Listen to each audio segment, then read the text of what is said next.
بسم اللہ الرحمن الرحیم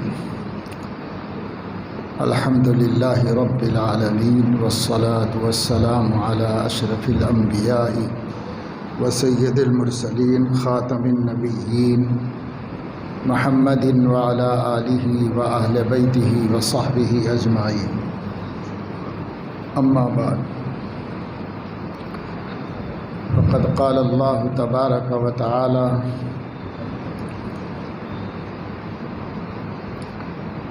فلا وربك لا يؤمنون حتى يحكموك فيما شجر بينهم ثم لا يجدوا في أنفسهم حرجا مما قضيت ويسلموا تسليما۔ صدق اللہ العظیم۔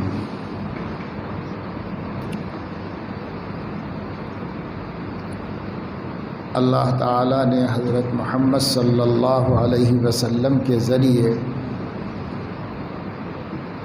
جو آخری دین اور آخری شریعت اور آخری قانون ہدایت اپنے بندوں کے واسطے بھیجا ہے وہ اسلام کہلاتا ہے۔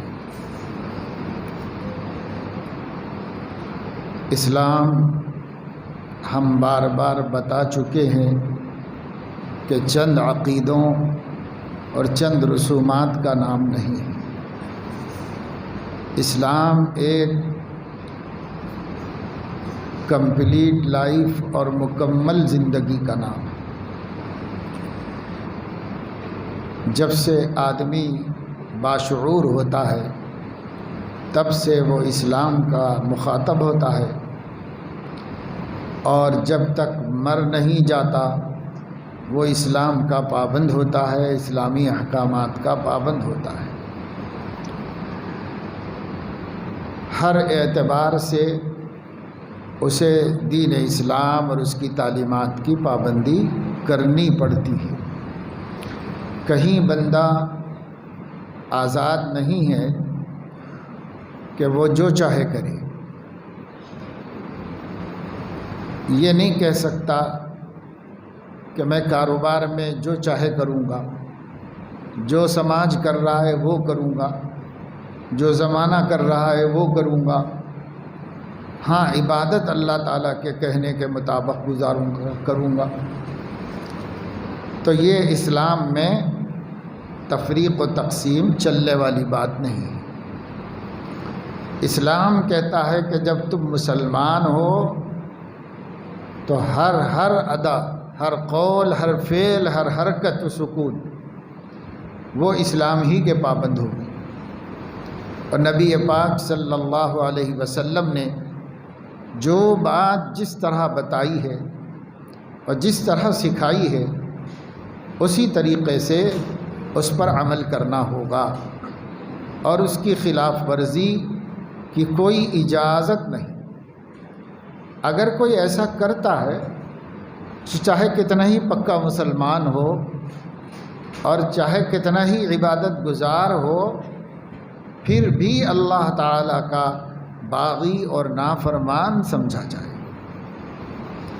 جتنا اچھا کر رہا ہے وہ اچھا ہے، اور جہاں گڑبڑ کر رہا ہے وہ گڑبڑ ہے۔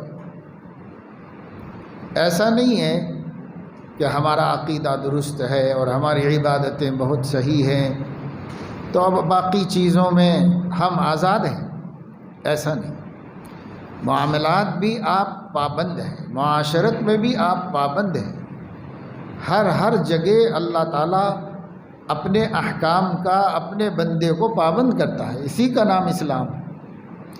یہاں تک کہ آپ اپنی شخصی اور ازدواجی زندگی بھی اپنی مرضی سے نہیں گزار سکتے، وہاں بھی اسلام کے پابند ہو کر زندگی گزارنا پڑے گا۔ اور جس حد تک اللہ نے بندے کو بڑا پن دیا ہے، مقام دیا ہے، اختیار دیا ہے، اس حد تک تو وہ مختار ہے، لیکن جہاں اللہ نے حد بندی کر دی ہے اس کے آگے اس کا اختیار نہیں چلتا۔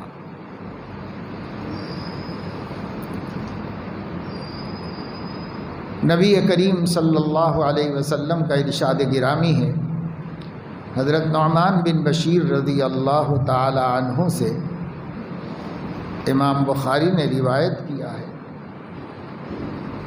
فرماتے ہیں کہ ان لکل ملک حما وحم اللہ محارمہا، ہر بادشاہ کا ایک خصوصی علاقہ ہوتا ہے،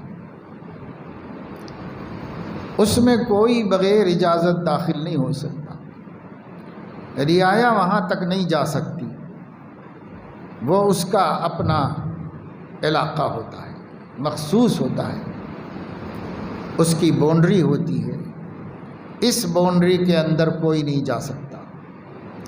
ہر بادشاہ کے گھوڑے چرنے کے واسطے،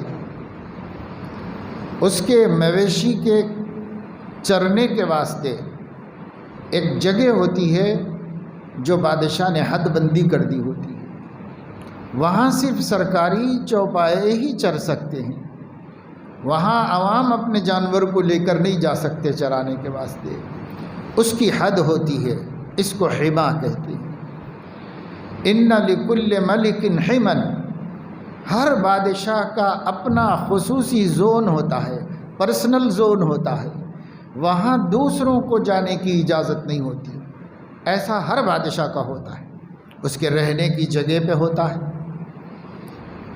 جیسے اگر آپ پرانے شہر دیکھیں گے تو بڑا شہر اطراف و اکناف میں فصیل کے باہر آباد ہوتا ہے، اور فصیل کے اندر اس کا اپنا رہائش ہے بادشاہ کی، ہر کوئی اس میں نہیں جا سکتا، بنا پرمیشن کے، بنا اجازت کے اس میں داخل نہیں ہو سکتا، اسے باہر رک جانا پڑتا ہے، اگر داخل ہوا تو مجرم سمجھا جاتا ہے۔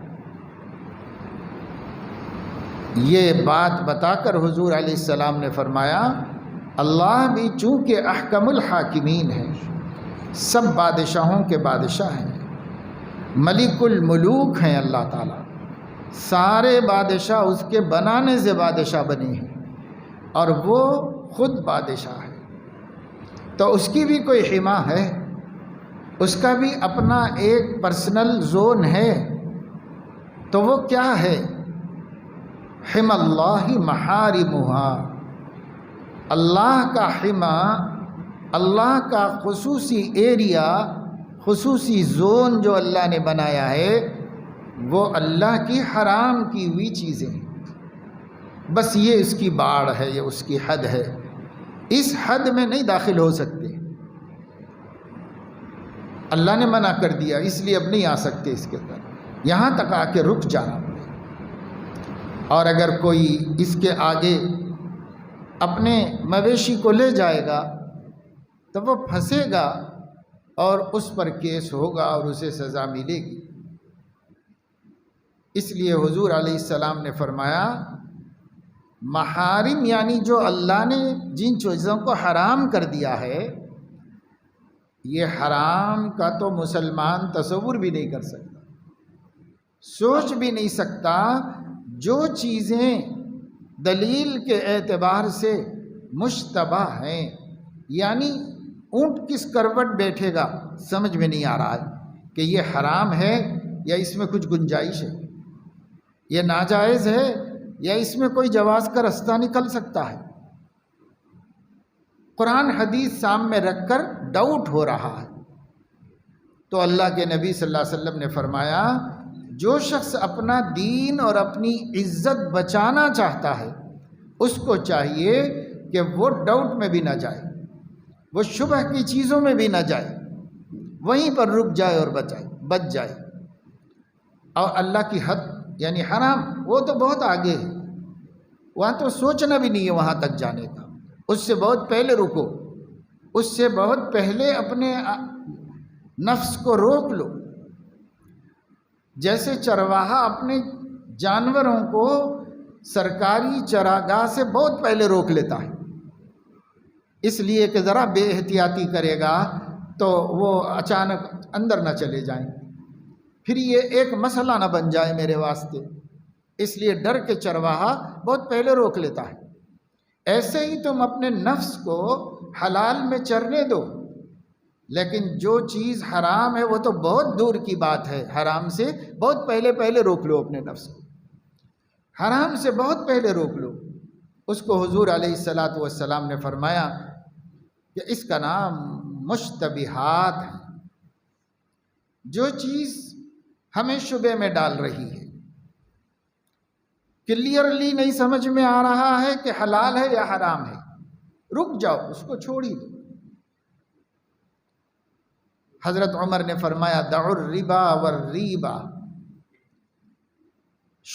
سود بھی چھوڑ دو، اور جس کام میں سود کا شک ہو رہا ہے اس کو بھی چھوڑ دو، سود بھی چھوڑ دو اور شبہ سود بھی چھوڑ دو۔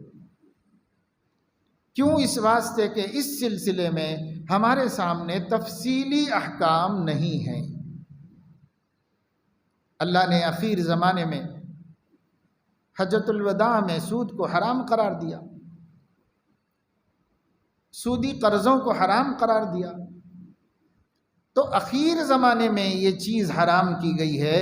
ہم نبی سے چھوٹی چھوٹی باتیں نہیں پوچھ سکے، اس لیے صحیح طریقہ یہ ہے سود تو لینا ہی نہیں، دینا ہی نہیں، جس کام میں اس کا شبہ ہو جائے وہ بھی نہیں کرنا۔ اگر کسی عالم سے کلیئر معلوم ہو جائے کہ صاحب یہ سود میں نہیں ہے تو ٹھیک ہے، اگر نہیں سمجھ میں آ سکا تو ایسا نہیں ہے کہ صاحب یہ ابھی حرام ہونا نہیں سمجھ میں آ رہا ہے تو چلو اس وقت تو کر لو، نہیں، حرام ہونا نہیں سمجھ میں آ رہا ہے تو جب تک حلال ہونا نہ سمجھ میں آئے ہم اس کو چھوڑ دیں، یہ شبہ کو چھوڑ دیں۔ یہ حضرت علیہ الصلاۃ والسلام نے فرمایا۔ آپ کا ارشاد گرامی ہے کہ جو شخص مشتبہ چیزوں کو چھوڑ دیتا ہے دین کے معاملے میں تو اس نے اپنا دین بھی بچا لیا، اپنی عزت بھی بچا لی، اس لیے کہ بے دینی سے دنیا میں بھی آدمی ذلیل ہوتا ہے اور آخرت میں بھی ذلیل ہوتا ہے۔ آخرت میں تو ہے ہی ذلیل ہونا، جو اللہ کا دین چھوڑے گا وہ آخرت میں رسوا ہوگا۔ اگر اللہ دنیا میں رسوا نہ کریں تب بھی آخرت میں تو ہونا ہی ہونا ہے اس کو رسوا۔ اس لیے حضور علیہ الصلاۃ والسلام نے فرمایا یہاں احتیاط، دین میں احتیاط پر چلو، احتیاط پر عمل کرو، کیونکہ بے عزتی ہو جائے گی، یہاں بھی اللہ رسوا کرے گا اور کل قیامت میں نبیوں، ولیوں اور تمام امت کے سامنے، فرشتوں کے سامنے رسوائی سے بچنا ہو تو حرام تو بہت دور کی بات ہے، جس چیز میں حرام کا شک ہو رہا ہے وہ بھی چھوڑ دو اگر بچنا ہے رسوائی سے۔ یہ اللہ کے نبی صلی اللہ علیہ وسلم نے ہمیں تعلیم دی ہے۔ اور جو چیزیں بالکل واضح ہیں کہ صاحب یہ چیز حرام ہے تو مومن اس کا تصور بھی نہ کرے، اس کو سوچ کے بھی کانپ جائے مومن۔ اگر یہ حرام ہے پتہ ہے ہمیں تو اس کے تصور سے بھی ڈرنا چاہیے۔ کیوں؟ ان لکل ملک حما وحم اللہ محارمها، ہر بادشاہ کا اپنا ایک علاقہ ہے جس میں دوسروں کو گھسنا نہیں چاہیے۔ اللہ جو ملک الملوک ہے، احکم الحاکمین ہے، اس کی بھی ایک حد ہے، اور وہ حد ہے اس کی حرام کی ہوئی چیزیں، چاہے کھانے میں ہو، چاہے پینے میں ہو، چاہے پہننے میں ہو، چاہے برتنے میں ہو، چاہے کمانے میں ہو، چاہے خرچہ کرنے میں ہو، کسی بھی جگہ پر ہو، ہر جگہ حرام بھی ہو سکتا، حلال بھی ہو سکتا۔ یعنی آپ جو چیزیں کھاتے ہیں، بعض چیزوں کا کھانا حلال ہے، بعض کا حرام۔ آپ جو چیزیں پیتے ہیں، بعض چیزوں کا پینا حلال ہے، بعض کا حرام۔ آپ جو پہنتے ہیں، بعض چیزوں کا پہننا حلال ہے، بعض کا پہننا حرام ہے۔ آپ جو لوگوں کے ساتھ معاشرت کرتے ہیں، بعض طریقوں سے معاشرت حرام ہے اور بعض طریقوں سے حلال ہے، جائز ہے۔ آپ جو کما رہے ہیں، بعض صورتیں حلال ہیں، بعض حرام ہیں۔ آپ جہاں خرچ کر رہے ہیں، بعض جگہ خرچ کرنا حلال ہے، بعض جگہ خرچ کرنا حرام ہے۔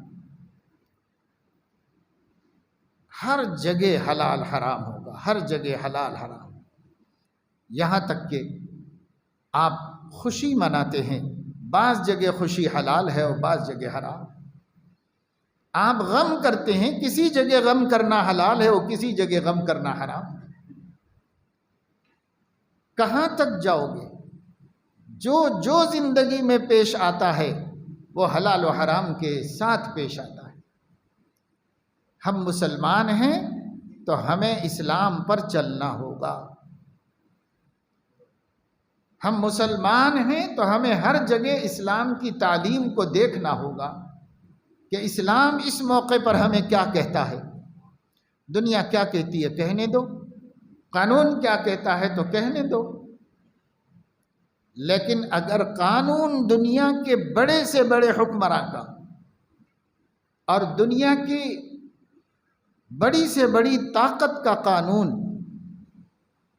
اللہ کے قانون سے ٹکراتا ہے تو ہم اس قانون سے ٹکرائیں گے اور اللہ کے قانون کو ٹوٹنے سے بچائیں گے۔ مسلمان اس کو کہتے ہیں۔ مسلمان کا کام یہ ہے، مرد ہو یا عورت، اللہ کے قانون سے ملک میں بنے ہوئے کئی قوانین ٹکرا رہے ہیں، جو نہیں ٹکرا رہے ہیں تو ہم کہتے ہیں کہ بھائی حکومت کا ساتھ دینا چاہیے، ڈسپلن قائم رکھنا چاہیے۔ ہم ایک ایسے نبی کی امت ہیں جنہوں نے جتنا اچھا جینا سکھایا، جنہوں نے جتنا پرامن معاشرہ دیا، جس میں کسی کی حق تلفی نہیں، کسی کو بے چینی اور پریشانی نہیں، ہم اس نبی کی امت ہیں۔ ہم سے کسی کو دنیا میں تکلیف نہیں، اگر ہو رہی ہے تو ہم صحیح مسلمان نہیں ہیں، اگر ہم مسلمان ہیں تو ہم سے دنیا میں کسی کو تکلیف نہیں۔ جو دین ایک چینٹی کو تکلیف دینے کی اجازت نہیں دیتا، ایک چھوٹے سے پرندے کو ستانے کی اجازت نہیں دیتا، جس دین کے لانے والے نبی کا دل معصوم پرندے کے دل کے دھڑکنے کا درد محسوس کرتا ہے، وہ کیسے انسانوں کو ستا سکتے ہیں؟ وہ کیسے دوسروں کو تکلیف دے سکتے ہیں؟ اور وہ کیسے بیوی پہ ظلم کر سکتے ہیں؟ وہ کیسے ماں کو تکلیف دے سکتے ہیں؟ وہ کیسے خاندان سے ترک تعلق کر کے انہیں تکلیف میں ڈال سکتے ہیں؟ وہ پڑوسی کو کیسے ستا سکتے ہیں؟ وہ ہندو، وہ مسلم، کسی کو بھی کیوں تکلیف دیں گے؟ وہ اس نبی کے امت ہیں جس نبی کے سینے میں ایسا دل تھا کہ وہ کیچڑ کو گالی دینے کی بھی اجازت نہیں دیتے۔ ایک آدمی چل رہے تھے تو کیچڑ تھا، ان کا چپل اس میں پھنس گیا، پیر نکل گیا، چپل اس میں پھنس گئی۔ کیچڑ میں ایسا ہوتا ہے تو ان کی زبان سے بے ساختہ کیچڑ کے لیے برا لفظ نکل گیا۔ حضرت علیہ السلام نے سنا تو فرمایا بھائی کیچڑ کا کیا قصور ہے؟ تمہارا قصور ہے کہ تم کو چلنا نہیں آیا؟ کیچڑ میں پیر ہی کیوں رکھا تم نے؟ قصور تمہارا ہے، اور برا کس کو کہہ رہے ہو؟ یہ غلط ہے، وہ بھی اللہ کی ایک مخلوق ہے، اس کو برا مت۔ ہم اس نبی کی امت ہیں جس نے خنزیروں کو تکلیف دینے پر یہ فرمایا یہ بھی ایک ملت ہے خدا کی، اس کو مت ستاؤ۔ جس نے ذہنوں میں کتے کی گندگی کو بٹھانے کے لیے پہلے تو فرمایا کہ اقتل الکلاب، کتوں کو قتل کر دو، مار دو جہاں دکھے کتے۔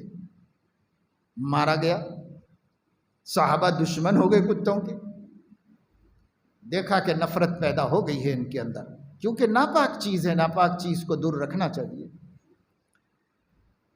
تو فرمایا کیوں کتوں کے پیچھے پڑے ہو؟ صرف کالے کتے کو مارا کرو، دوسرے کتوں کو کچھ مت کہو۔ اب صحابہ کے لیے مدینے میں کالا کتا دکھنا مشکل ہو گیا، جہاں دکھا اس کو موت تک چھوڑا نہیں، اس کو مار کے چھوڑا اس کو۔ پھر ایک دن آیا کہ حضور علیہ السلام نے دیکھا ضرورت بھر اس کی گندگی، ناپاکی مسلمانوں کے قلوب میں بیٹھ گئی ہے. اب خواہ اللہ کی مخلوق کو ستانے کی کوئی گنجائش نہیں. آپ نے ارشاد فرمایا ما لکم ومل کلاب، آپ لوگوں کو کتوں سے کیا لینا دینا ہے؟ وہ ایک اللہ کی مخلوق ہے، جینے دو ان کو، چھوڑ دو ان کا پیچھا. چھڑوا دیا حضور علیہ السلام. تب سے لے کے صدیوں تک، بلکہ آج تک مسلمانوں کے دلوں میں اس ناپاک مخلوق کی ناپاکی کا احساس تو ہے، لیکن ہم اس کو اذیت پہنچانے کے مجاز نہیں ہے کہ ہمیں اذیت پہنچانے کی، خامخواہ تکلیف دینے کی اجازت ہو. ایسے نہیں. جینے دو بھائی، ایک مخلوق ہے، جی رہی، جینے. کیوں ستاتے ہو، کیوں تکلیف دیتے ہو؟ اگر وہ تمہیں تکلیف دیں تب دیکھا جائے، اگر وہ تمہیں تکلیف نہ دیں تو اللہ نے پیدا کیا ہے، رہنے دو ان کو. خنزیر سر سے لے کے پیر تک رواں رواں ناپاک ہے، گندی مخلوق ہے. ہمارے دلوں میں اتنا اس کا احساس پیدا کیا گیا کہ آج مسلمان اس لفظ کو بھی نہیں سن سکتا، سنتا ہے تو طبیعت مقدر ہو جاتی، دیکھنا تو بہت دور کی بات ہے. لفظ سنتا ہے. خنزیر اردو میں ہم سور کہتے ہیں. کسی کو کہہ دو تو اس کے تن بدن میں آگ لگ جاتی. ہم خود سنتے ہیں تو طبیعت مقدر ہوتی ہے. کیا نام لے لیا بھائی، کیوں لیا نام؟ اتنی گندگی اور نفرت دل میں پیدا کرنے کے باوجود اللہ کے نبی فرما رہے ہیں وہ بھی ایک ملت ہے، یعنی مخلوق خدا میں سے ایک جنس ہے، ایک نوع ہے اللہ کے بندوں. چھوڑ دو ان کو، خامخواہ ان کا پیچھا مت کرو، خامخواہ ان کو ذلیل مت سمجھو. آپ کو ان کو ذلیل سمجھنے کا بھی حق نہیں ہے، صرف ناپاک سمجھنے کا حق ہے. کھانے کے لیے حرام ہونا سمجھنے کا حق ہے، لیکن ذلیل سمجھنے کا حق نہیں. جو قوم ایسے نبی کی امت ہو، یہ قوم کیا انسانوں کو ذلیل سمجھے گی؟ یہ قوم کیا مسلمانوں کو ذلیل سمجھے گی؟ یہ قوم کیا رشتہ داروں کی تحقیر کرے گی؟ یہ قوم کیا اپنے ماں باپ اور اپنی اولاد کو ذلیل کرے گی؟ ہم جہاں ہیں ڈسپلن سے جینا جانتے ہیں. جتنا ڈسپلن زندگی کا سیدنا محمد الرسول اللہ صلی اللہ علیہ وسلم نے سکھایا ہے، دنیا میں اس کا تصور بھی نہیں ہے. 1400 سال پیچھے جائیے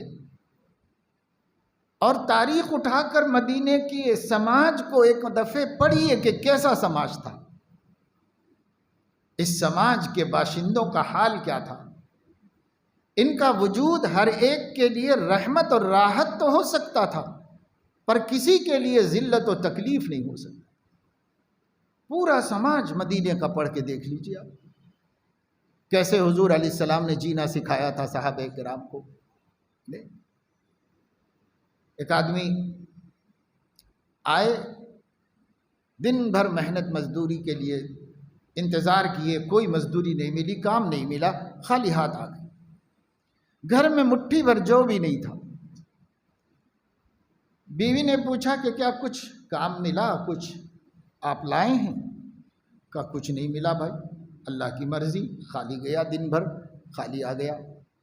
کوئی بات نہیں، اللہ کھلانا چاہیں تو ہم کھانا چاہتے ہیں، اللہ فاقہ کرانا چاہیں تو ہم فاقہ کرنا چاہتے ہیں. ہماری کوئی مرضی نہیں، ہمارے اللہ کی مرضی. چلو نماز پڑھو، سو جاؤ. عشاء پڑھ لی، تیاری کر لی، بستر اپنا لاڑا، سو گئے. تھوڑی دیر کے بعد شوہر نے بیوی سے کہا کہ دیکھو اٹھو ذرا، چولہا جلا دو. اپنے پاس ایندھن ہے، لکڑیاں ہیں نا، ہاں، چولہا جلا دو. انہوں نے کہا کہ کیوں، کچھ بھی تو نہیں ہے ہمارے پاس پکانے بنانے کے لیے. کہا نہیں، میری بات مانو، چولہا جلا دو. بیوی نے کہا کہ لکڑیاں بیکار جائیں گی، وہ بھی تو اللہ کی ایک نعمت ہے، خامخواہ جلیں گی، بیکار چلی جائیں گی. کہ نہیں، میری بات مانو، خامخواہ نہیں جلے گی، کام سے جلے گی، جلا دو. تو بیوی نے اٹھ کے چولہا جلا دیا، پھر آ کے لیٹ گئی. مگر بے چینی تھی، پوچھنے لگی وجہ تو بتائیے نا، مجھے تو بیکار جل رہی ہے. ایسا لگ رہا، آپ کہہ رہے ہیں کام سے جل رہی ہیں، تو کیا کام ہو رہا ہے بھائی؟ تو کہا کہ بات دراصل یہ ہے کہ مسلمان کسی بھی مسلمان کی تکلیف کو برداشت نہیں کر سکتے۔ آج ہمارے گھر کی چھت میں سے دھواں نہیں نکلے گا تو ہمارے پڑوسیوں کو فکر ہو جائے گی کہ شاید ہم لوگ بھوکے ہیں۔ پھر ہمارے پڑوسیوں کے اسلامی اخلاق کا حال یہ ہے کہ اگر ان کے پاس صرف اپنے بچوں کا کھانا ہوگا تو وہ بھی پڑوسیوں کو دے دیں گے اور اپنے بچوں کو تھپا کے سلا دیں گے۔ اس لیے ہم کسی پڑوسی کو ستانا نہیں چاہتے، یہ دھواں نکلنے دو، وہ لوگ مطمئن ہو جائیں گے کہ ان کے گھر میں چولہا جلا ہے۔ جس نبی نے ایسا سماج بنایا تھا اس نبی کے ہم امت ہیں۔ ایسا نہیں کہ صحابہ میں غلطیاں نہیں ہوئی، ایک دوسرے کو کبھی تکلیف بھی نہیں پہنچی۔ انسانی سماج میں ایسا تو ہونا پڑتا ہے، کمپلسری ہوا، لیکن کبھی نہ ان کے دل تک پہنچا وہ زخم، نہ انہیں کبھی اس کو یاد رکھا۔ وہ لوگوں کا حال یہ تھا کہ میرے سے اگر کسی کو تکلیف پہنچ گئی ہے، آج کی رات گزر نہیں سکتی جب تک کہ میں اس کا دل خوش کر کے معاملے کو ختم نہ کروں۔ کیسے سو جاؤں میں؟ اگر موت آ جائے گی تو ایک معاملہ لے کے اللہ کے پاس جانا پڑے گا، کیسے ہم سو جائیں؟ منا لو، راضی کرو۔ کبھی ساتھی غصے میں ہوا، معاف نہیں کیا تو مایوس ہو گئے، بے چین ہو کے نبی کے پاس چلے۔ ایسا صدیق اکبر کو پیش آیا، بہت متفکر، پریشان، اپنی چادر گھسیٹتے مسجد میں آ گئے۔ کیا بات ہے ابو بکر، بہت غم زدہ نظر آ رہے ہو؟ تو یا رسول اللہ میرے سے ایک غلطی ہوئی، ایک ساتھی کو میں نے سخت بات کہہ دی، پھر میں معافی مانگ رہا ہوں تو وہ مجھے معاف نہیں کر رہے ہیں، آپ بیچ میں پڑھ کے ہمارا معاملہ صاف کریے۔ ابو بکر مر جائے گا، خدا کو کیا منہ دکھائے؟ اللہ یہ سوال اٹھا دیں تو میں کیسے اپنا دامن بچا سکوں گا؟ کیسے میں اللہ کے غصے سے بچ سکوں گا؟ آپ بیچ میں آ جائیے، آپ بولیں گے تو مان لیں گے اور ہماری معافی کرا دیجیے۔ یہ فکر ہے آخرت کی، ایک ایک بندے کے صحابہ کرام کے اندر یہ فکر موجود ہے، ایک ایک صحابی کے اندر موجود ہے۔ یہ ہے اسلام، اور اسی کو ہم مانتے ہیں، مان کر مسلمان کہلاتے ہیں۔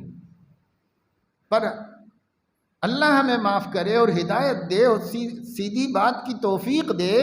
سچائی یہ ہے میرے دوستو کہ آج ہم لوگ سماج میں سانپ بچھو بن کے زندگی گزاریں، جدھر جاؤ تو دل دکھاؤ، جدھر جاؤ تو شرمندہ کرو آدمی کو، زبان کھول کے کچھ بولا تو دکھی ہوا سامنے والا، کوئی حرکت کی تو دکھی کیا۔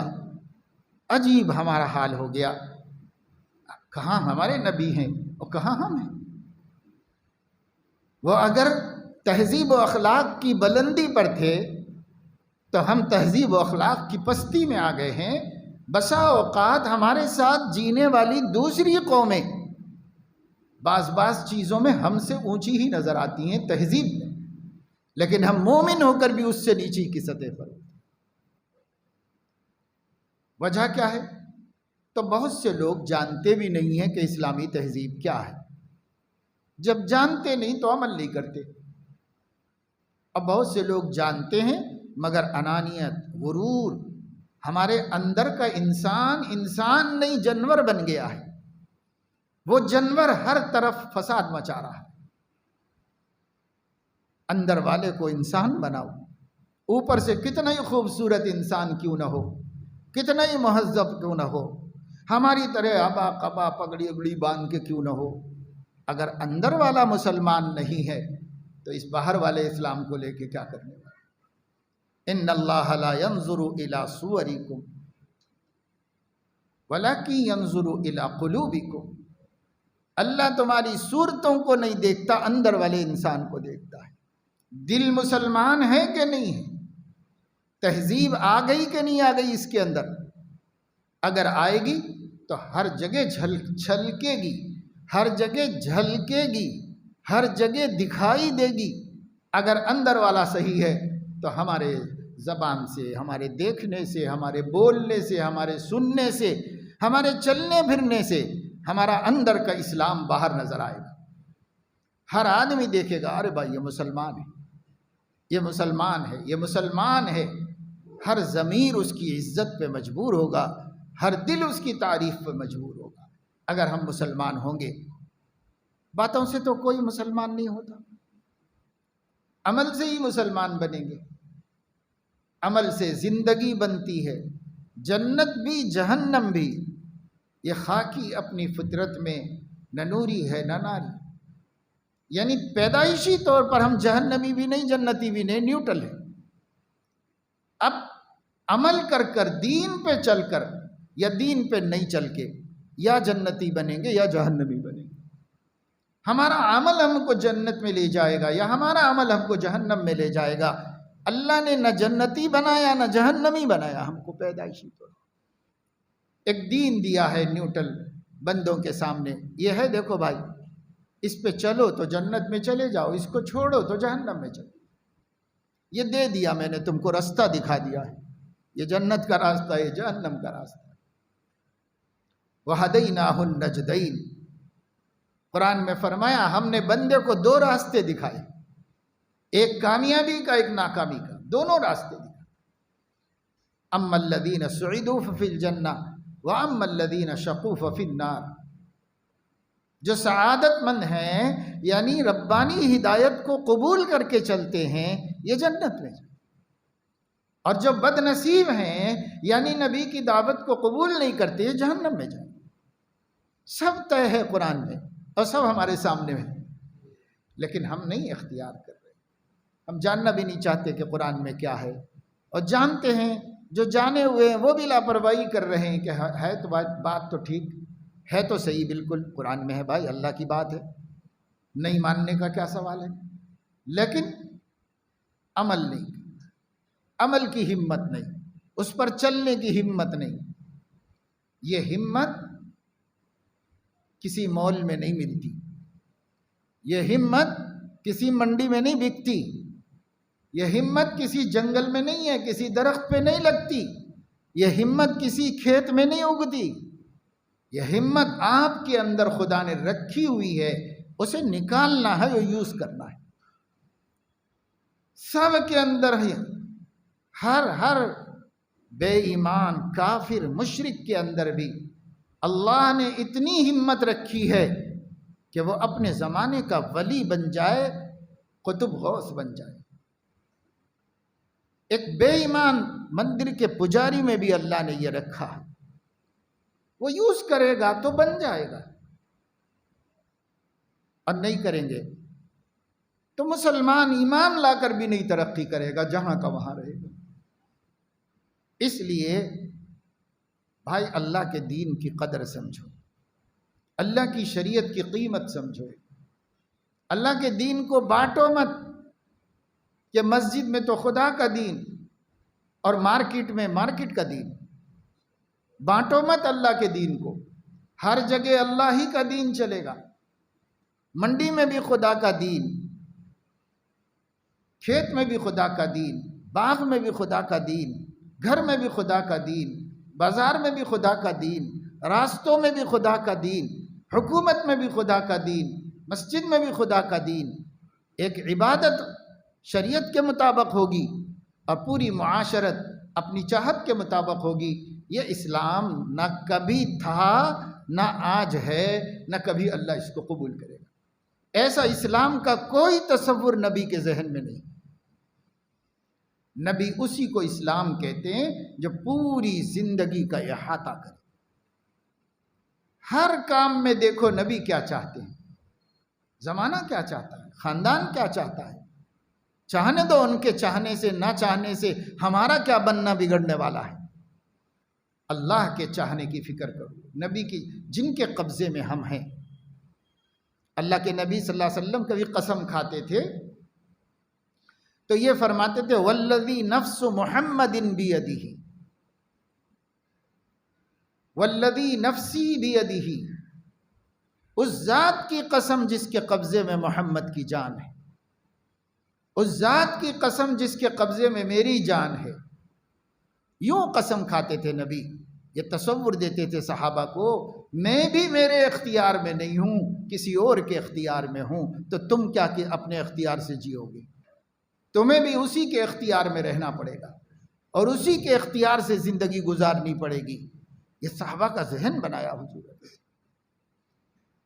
لیکن ہم لوگ تو اسلام نہیں جان رہے، اس وجہ سے ہماری زندگی میں اسلام بس نماز روزے کے حد تک رہ گیا ہے۔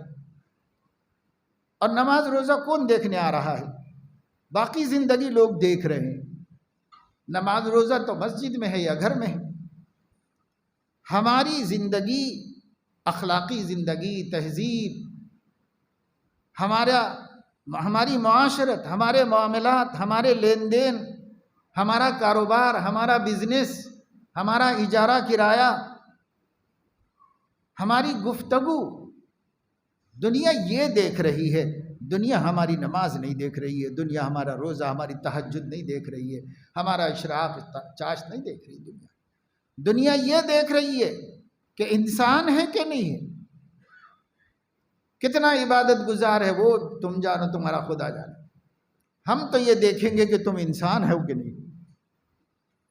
دنیا ہمیں انسانیت کی ترازو میں تول رہی ہے، دنیا ہمیں تہذیب کے کسوٹی پر کس رہی ہے، اور افسوس ہے کہ محمد الرسول اللہ کا امتی سب سے اعلیٰ درجے میں اترنے کے بجائے اس میں ناکام ہو جا رہا ہے۔ سب سے زیادہ ہمیں کامیاب ہونا چاہیے۔ ایک سروے آیا تھا کہ صاحب ضرورت سے فارغ ہونے کے بعد، پیشاب پاخانے سے فارغ ہونے کے بعد، واش روم سے نکل کر اپنے ہاتھ ہینڈ واش سے دھونے کا اہتمام کرنے والے دنیا میں کون سے لوگ زیادہ ہیں؟ کس قوم میں اس کا اہتمام بہت ہے؟ سروے کرنے والے بے ایمان ہیں، عیسائی ہیں، کرسچن لوگ۔ یورپ کے کسی کو خیال آیا کہ اس کا سروے کرتے ہی رہتے ہیں نئے نئے سروے وہ لوگ۔ ایک سروے یہ خیال ہے، واش روم سے نکل کر ہاتھوں کو ہینڈ واش سے اچھی طرح دھونے کی طبیعت رکھنے والے، مزاج رکھنے والی سب سے زیادہ کون سی قوم ہے؟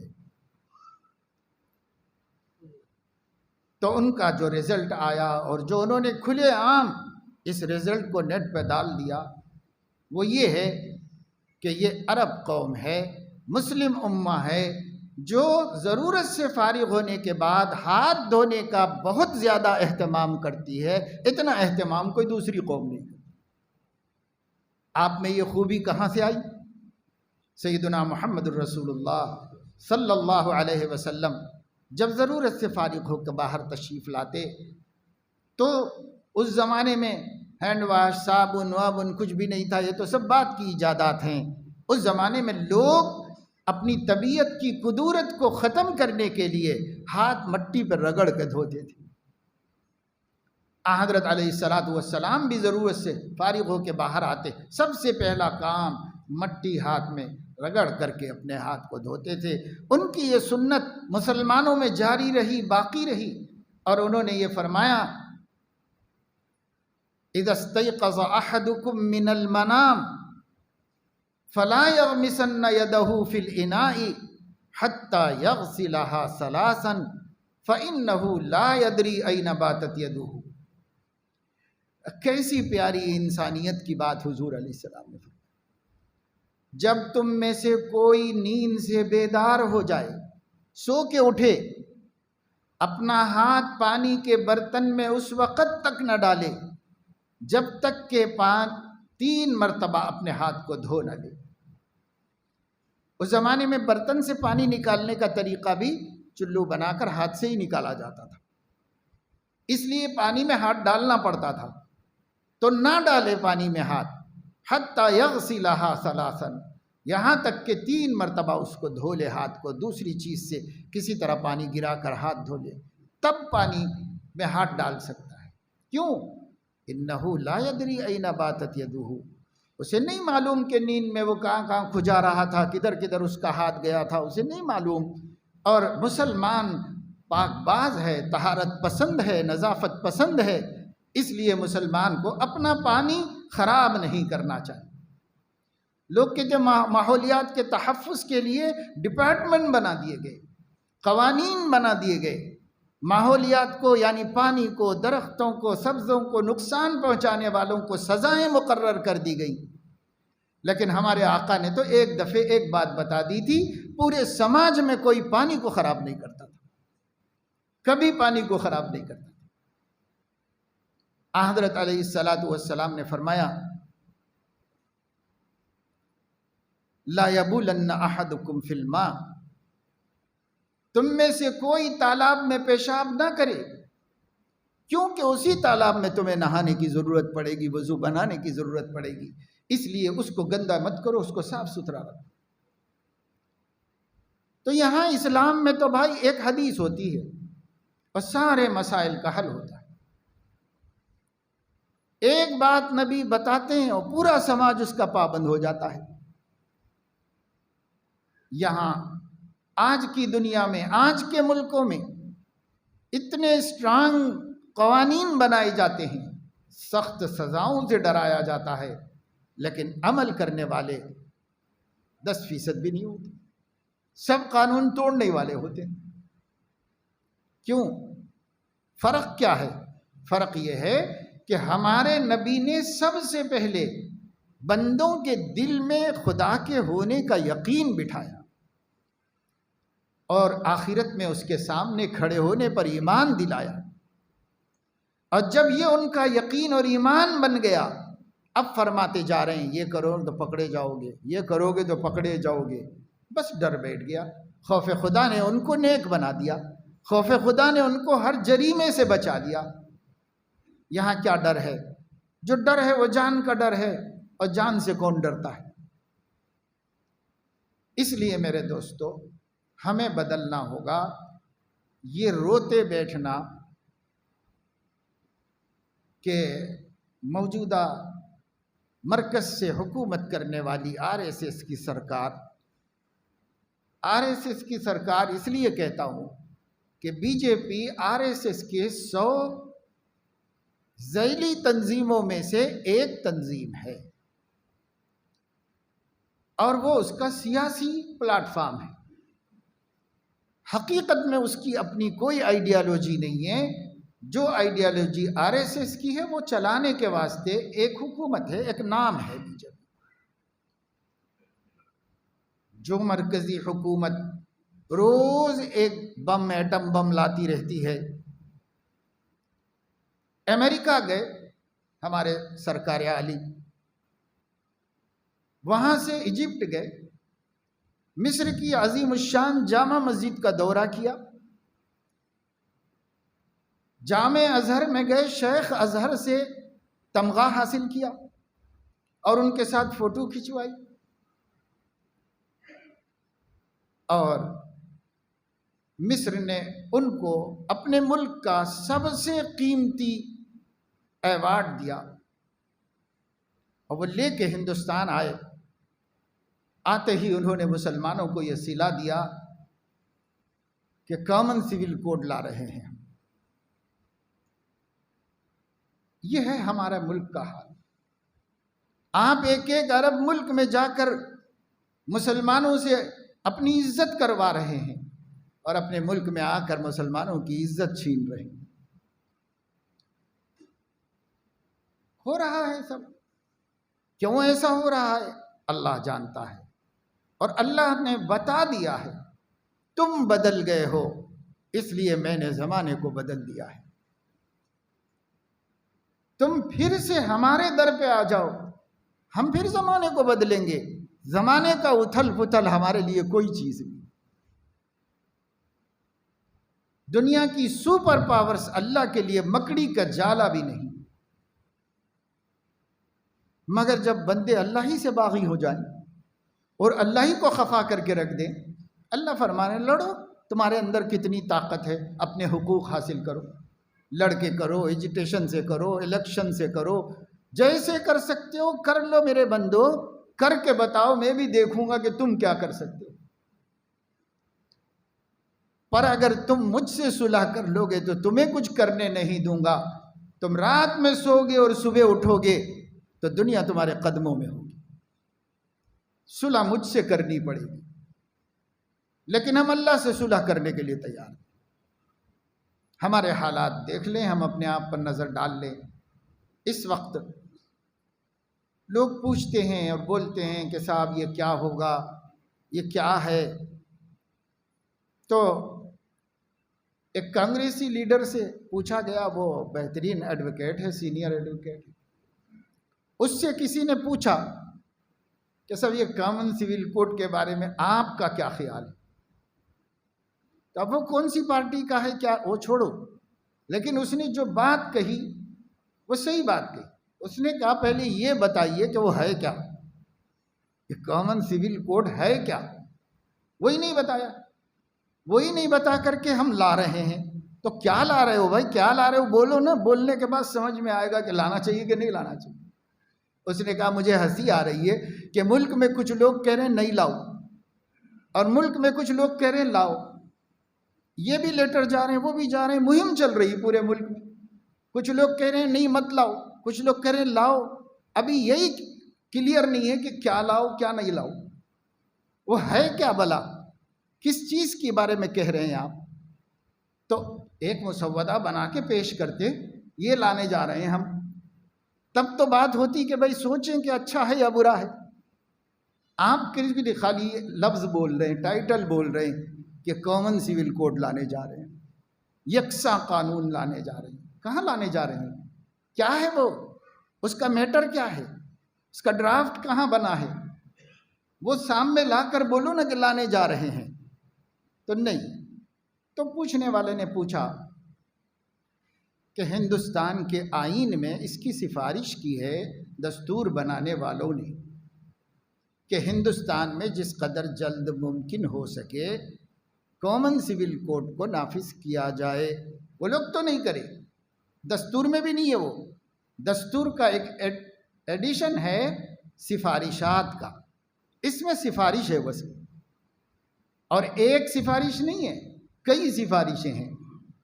اس میں یہ بھی سفارش ہے کہ اس دستور کے نافذ ہونے کے اندرون 10 سال پورے ملک کے باشندگان کو تعلیم سے جوڑ دینا چاہیے. تو اس پہ کیا عمل ہوا ہے؟ آج بھی اکثریت ناخواندہ ہے. اس میں یہ بھی سفارش ہے کہ اس دستور کے نفاذ کے بعد بہت جلد ملک میں انصاف کو اتنا آسان بنایا جائے، اس ملک کا سب سے غریب مظلوم اس کو بھی مایوسی نہ ہو اور وہ کہہ سکے کہ میں انصاف لانے جا رہا ہوں، چاہے اس کے پاس پیسہ نہ ہو. غریب، سب سے غریب شہری ہندوستان کا، وہ کہہ سکے کہ میں انصاف لینے جا رہا ہوں، کیونکہ انصاف کو ہندوستانی حکومت نے اتنا آسان کر دیا ہے کہ بغیر کسی خرچے کے ایک غریب سے غریب بھی انصاف لینے جا سکتا ہے. اس سفارش پہ کتنا عمل ہوا؟ دستور سازوں نے یہ سفارش بھی کرائی کہ بہت جلد اس ملک میں دستور نافذ کرنے والے، حکومت بنانے والوں سے ہم سفارش کرتے ہیں کہ ملک کے ہر باشندے کو رہنے کا ٹھکانہ بنا کے دیا جائے، فراہم کر دیا جائے. آج کتنے بے گھر ہیں ملک کے اندر، کتنے کرایہ دار ہیں، کتنے مکاندار ہیں، آپ ہی دیکھ لیجیے. اس سفارش پہ عمل ہوا؟ نہیں ہوا.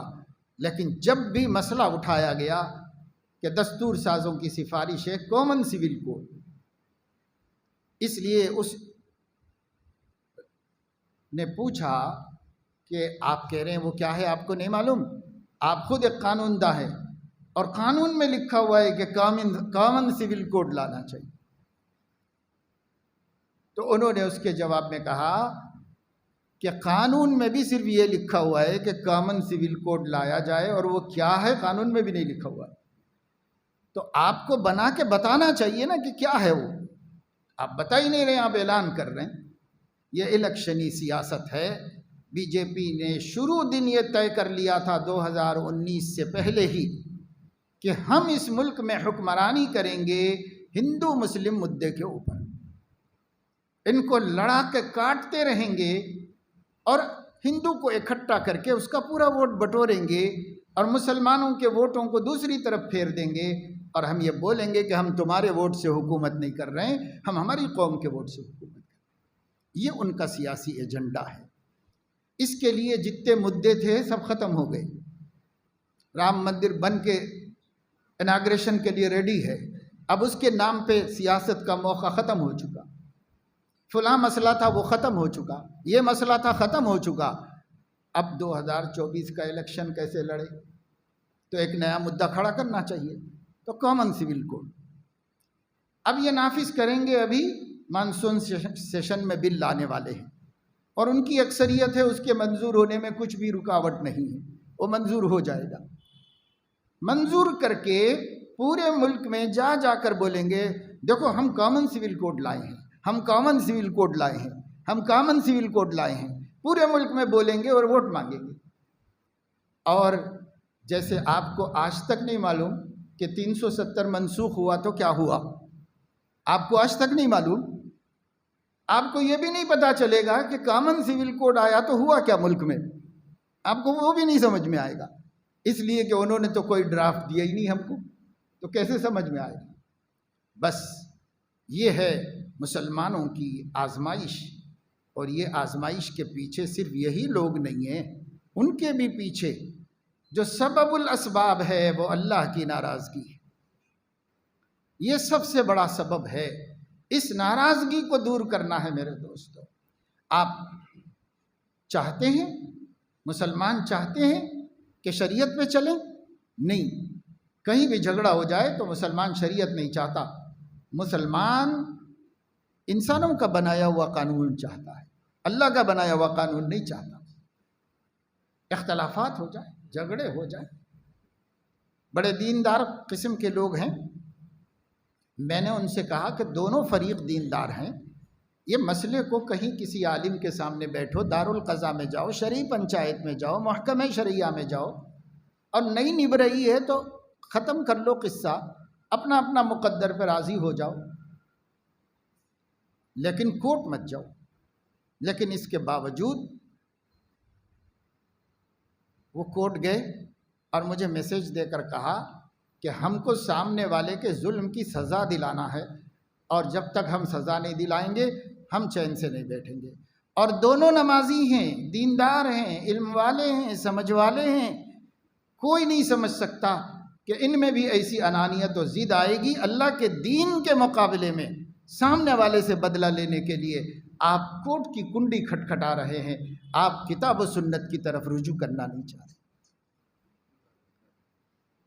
میں نے آیت شریفہ پڑھی تھی شروع میں، فَلَا وَرَبِّكَ لَا يُؤْمِنُونَ، اے نبی آپ کے رب کی قسم کوئی شخص اس وقت تک مومن نہیں مانوں گا میں، حَتَّى يُحَكِّمُوكَ فِيمَا شَجَرَ بَيْنَهُمْ، اپنے آپس کی مخاصمتوں کو آپ کے سامنے لے کر نہ آئیں، پھر جو آپ فیصلہ کر دیں تو اپنے دل میں تنگی محسوس نہ کریں، دل خوشی سے اس فیصلے کو قبول کر لیں۔ ثم لا يجدوا في انفسهم حرجا مما قضيت ويسلموا تسلیما، دونوں فریق کو بھرپور طریقے پر کتاب و سنت کے حوالے ہو جانا چاہیے، سرنڈر ہو جانا چاہیے۔ آج نبی نہیں موجود ہے لیکن نبی کی شریعت موجود ہے، نبی کا دین موجود ہے، وہی اسی کا نام مسلم پرسنل لا ہے۔ حکومت چاہتی ہے کہ مسلمان اپنی شناخت ختم کر دیں، حکومت چاہتی ہے کہ مسلمانوں کو جو اللہ نے رحمت بنا کر دین دیا ہے اس دین کو ان سے چھین لیا جائے، اور جو ہمارے ظالمانہ یک طرفہ قوانین ہیں یہ قوانین سب کو اوپر تھوپ دیے جائیں، لازم کر دی جائیں۔ تو خیر وہ چاہ رہے ہیں تو کریں گے۔ میرا سوال یہ ہے کہ میں کیا چاہ رہا ہوں، آپ کیا چاہ رہے ہیں؟ اگر ہم دین چاہ رہے ہیں، اگر ہم شریعت چاہ رہے ہیں، اگر ہم مسلم پرسنل لا چاہ رہے ہیں، اگر ہم قانون محمدی پر چلنا چاہ رہے ہیں تو 1000 قانون بنا لینے دو دنیا کو، ہمیں کوئی اپنے دین پہ چلنے سے روک نہیں سکتا۔ اللہ کا دین ہی غالب رہے گا، اللہ کی شریعت ہی غالب رہے گی۔ لیکن اگر آپ بھی نہیں چاہتے ہو اللہ کے دین کو، جیسا کہ اس وقت میں آنکھ بند کر کے حمایت کرنے والوں میں مسلمان عورتوں کی بھی بڑی تعداد ہے جو اپنے خطوط بھیج رہی کہ ہاں لانا چاہیے لانا چاہیے، وہ بھی بھیج رہی۔ پہلے تو میں نے آپ کو بتایا کہ اندھا پن کہ کیا لانا چاہیے وہی نہیں معلوم، لیکن بہرحال لانا چاہیے لانا چاہیے۔ مسلمان بھی کہہ رہے ہیں۔ کیوں کہہ رہی مسلم عورتیں؟ مسلم عورتوں پر ظلم کا سلسلہ رک نہیں رہا، اس لیے مسلم عورتیں یہ کہہ رہی، ان کو ورغلایا جا رہا ہے، کوئی دین، تمہارا دین بھی تم کو نہیں بچائے گا، ہمارے دامن میں آؤ ہم بچائیں گے۔ جھوٹ بول رہے ہیں، دھوکہ دے رہے ہیں، پر ایک مظلوم کیا کرے؟ جہاں جائیں چلو۔ ایک ڈاکٹر بیوی ڈاکٹر شوہر کے مظالم سے عاجز آ کر کے گھر جا کر بیٹھ گئی، اور والد بھی ڈاکٹر۔ اس نے ڈاکٹر سے، اپنے والدین سے کہا اب میں نہیں جانا چاہتی، مجھے علیحدہ کرا دو، میں نہیں رہنا چاہتی اس گھرانے کے اندر، میں برداشت نہیں کر سکتی۔ ٹھیک ہے، 2-3 بیٹھکوں میں علماء کے سامنے بیٹھے یہ لوگ، علماء نے فیصلہ کیا کہ بھائی جب نئی بیوی رہ سکتی اور وہ خلا لے لینا چاہتی ہے تو دے دو، جو بھی قانون شریعت ہے مقدر اللہ کا، علیحدہ کر دو، جب اس کو رہنا ہی نہیں تو زبردستی رکھ کے کیا فائدہ؟ نہیں ہم نہیں دیں گے، ہم نہیں دیں گے۔ 2 بیٹھکیں ہوئی، دونوں بیٹھکوں میں یہ معاملہ طے نہیں پایا۔ یہ لڑکی پڑھی لکھی قابل ڈاکٹر، اس نے اپنا کیس لے جا کر کے ایک RSS کے سینئر ایڈوکیٹ کو دیا۔ اس نے کہا میں آپ سے کوئی فیس نہیں لوں گا، لیکن آپ اتنا اور کرو کہ آپ کے ریلیشن میں، رشتہ داروں میں، تعلقات میں اور بھی ایسی مظلوم لڑکیاں ہیں تو ان سب کو بھی میرے پاس لے کے آؤ، میں گروپ بنا کر گروپ کا کیس لڑوں گا۔ اس نے 10-12 ایسی لڑکیاں اور فراہم کر کے اس کو دی۔ اس ایڈوکیٹ نے وہ کیس لیا اور کہا میں صرف انسانیت کی خدمت کے واسطے، تم مظلوموں کو ظلم سے بچانے کے واسطے، تمہارے دین کے ظلم سے بچانے کے واسطے اپنے خرچے سے سپریم کورٹ میں لے جا کر وہاں لڑوں گا اور تم کو انصاف دلاؤں گا، حق دلاؤں گا۔ یہ مجھے گلبرگہ کے ایک بہت بڑے معتبر تاجر نے بتایا کہ وہ خود بھی ان بیٹھکوں میں شریک تھے، اور اس کے بعد یہ مسلمان نے یہ کام کیا ہے۔ یہ ہے مسلمانوں کے صبر کا حال، اور یہ ہے مسلمانوں کے ظلم کا حال، اور اس کے بعد مسلمان خود جا کر اپنے کو آگ میں ڈال رہے ہیں اور اپنے دشمن کے حوالے ہو رہے ہیں، اس امید پر کہ دشمن اس معاملے میں ہمیں جتا کر وہ ہمارے شوہر کو ذلیل کرے گا، بس ذلیل کر کے بدلہ لے لینا ہے۔ پیسے کی کمی نہیں ہے، مال کی کمی نہیں ہے، کچھ نہیں ہے، لیکن ادھر بھی ضد ادھر بھی ضد۔ بس اللہ بچائے میرے دوستو عزیزو، ہم کون سے اسلام پہ جی رہے ہیں؟ ہمارا کیا مذہب ہے؟ کبھی اپنے ضمیر کو پوچھو کہ میرا دین کیا ہے، میں کیا مذہب رکھتا ہوں اور میرے مذہب کے تقاضے کیا ہیں؟ اپنے آپ سے سوال کرو۔ اگر آپ کا ضمیر جواب نہیں دے سکا تو آپ یہ سوال کسی عالم کے سامنے بیٹھ کے کرو اور اس سے پوچھو کہ میرا دین کیا ہے، مجھے کیا کرنا چاہیے، مجھے کیسے جینا چاہیے، یہ پوچھو۔ اگر ہم اپنا دین نہیں جانتے تو یہی سب ہوتا رہے گا ملک میں، اور پھر بعد میں سوائے پشیمانی اور شرمندگی کے ہمارے مقدر میں کچھ نہیں آئے گا۔ ان سے رحم و کرم کی امید مت رکھیے، رحمان سے رحم کی امید رکھیے، وہ تو کرے گا مگر یہ لوگ نہیں کرنے والے ہیں ہمارے اوپر رحم۔ ان سے رحم کی امید مت رکھو، اللہ سے رکھو۔ الراحمون یرحمہم الرحمن ارحموا من فی الارض یرحمکم من فی السماء۔ آپ سماج پہ ظلم بند کیجئے، آسمان والا آپ پر ظلم کا یہ سلسلہ ختم کرا دے گا اور رحم کو بھیج دے گا اللہ رب العزت ہمارے اوپر۔ اللہ مجھے آپ کو سب کو توفیق عمل نصیب فرمایا، آمین وآخر دعوانا۔